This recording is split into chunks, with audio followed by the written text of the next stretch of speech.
Two title changes happen on NXT tonight and both have some major implications for the brand. Want to find out what titles changed hands and what else happened on NXT tonight? You're in the right place. So, like, subscribe, let's stop wasting any more time and get into NXT. NXT champion Ethan Page opens the show and runs down a list of every possible contender for his belt, and then also gives us the reason why they can't beat him. Joe Hendry then comes out and he says that he is after that NXT championship. The two squabble a bit, and before he can get a brawl, Ethan Page backs out because he's too much of a loser to fight Joe Hendry, only for Joe Hendry to get jumped from behind by Wes Lee. Now, later in the night, Wes Lee explains his actions from last week. He says that it was always necessary for him to clean up after the Rascals. They kept making messes, he kept cleaning up after them, and he's tired of that, and they only returned to get the WWE rub from him. Now, he's open to fighting Zach Wentz, but he wishes him well in his future endeavors since he's after the NXT championship first. Pete Dunne comes out and he also says he's after that NXT championship and he should get a shot first before Wes Lee. Joe Hendry then appears and he gets his revenge on Wes and attacks both men in the ring. Then later on again, Ava announces that we'll be getting a triple threat number 1 contendership match between these three men, with the winner facing Ethan Page at No Mercy.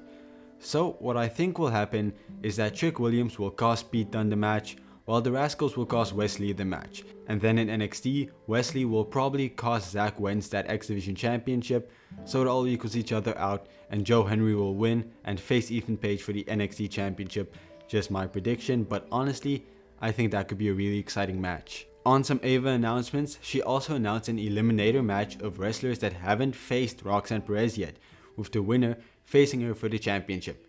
The first three women to be announced are Ren Sinclair, Adriana Rizzo, and Sol Ruca, while later the rest of the girls are announced to be Jada Parker, Carmen Petrovich, and Kendall Gray. It's probably going to be either Sol Ruca or Jada Parker. They're the biggest names here, they'll make the biggest match with Roxanne. But also, I can see Carmen Petrovich being the dark horse of this match because she could also really swoop in and take this victory unexpected. Now, Brindley Reese congratulates Carmen, but Izzy is pissed off. She didn't get this opportunity, which sets up a match where Izzy Dame defeats Brindley Reese. I'm a big fan of Izzy Dame and this is a much needed victory for her. I hope she does more soon. Now also, Lexis King defeats Eddie Thorpe. Lexis is really cool, but it feels like he doesn't have any direction at the moment. And Eddie is just not clicking with me at all. So this match was pretty boring in all honesty. Kalani Jordan is confiding in Lola Vice that she wants to help Tatum Paxley, but Tatum is just going crazy. Tatum says that she doesn't have any friends and she goes off on Lola for being popular and not giving her attention. Now Tatum and Lola have a really good match later in the night, with Kalani on commentary.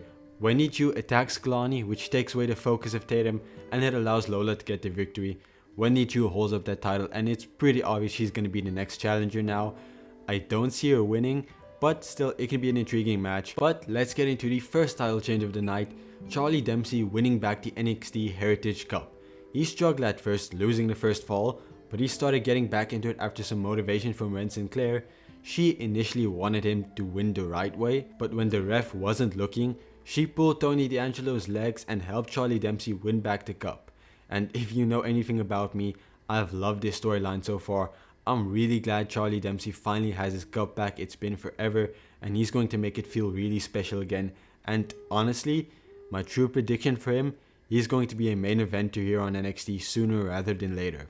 Oba Femi defeats Otis to retain his North American Championship. Otis accepted the open challenge for the belt. It was pretty much confirmed last night on Raw, and this was an absolute banger, as expected.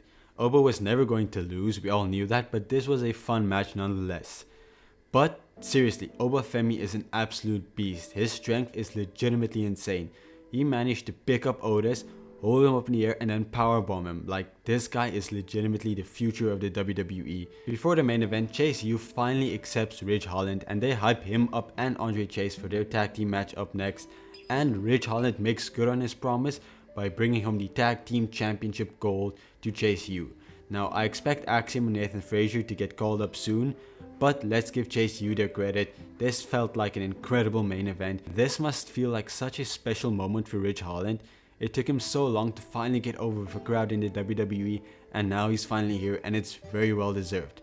This has been one of the best stories in NXT, and it's also the first time in WWE that Ridge Holland has held a championship.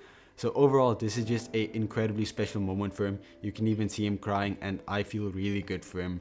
So as I do in the end of each of these videos, I give the show ranking, and tonight's NXT can be nothing but a 10 out of 10. What I like about NXT is that it feels like every match has a story behind it. Even tonight, when you had a match like Izzy Damon Brindley Reese that would normally not feel important, there was a story behind it. And that goes for every other match in NXT. Even if it's something simple, there is a story behind it, and every match feels like it has a purpose. And this really helps these young wrestlers get into their vibe, get into their groove, and put on a good match out there. So I love NXT and I love how they do this. It's starting to feel like Monday Night Raw and SmackDown is starting to get this too, but they're not there yet. NXT is just the best at what it does and the best wrestling show in the WWE right now. So if you like this video, you want to hear weekly recaps of NXT, TNA, I'm going to be doing other stuff soon. If you're interested in some new projects, definitely tune into this channel. Like, subscribe, we're trying to get this channel to 100 subs. Thank you very much for watching, I appreciate it a lot. Goodbye.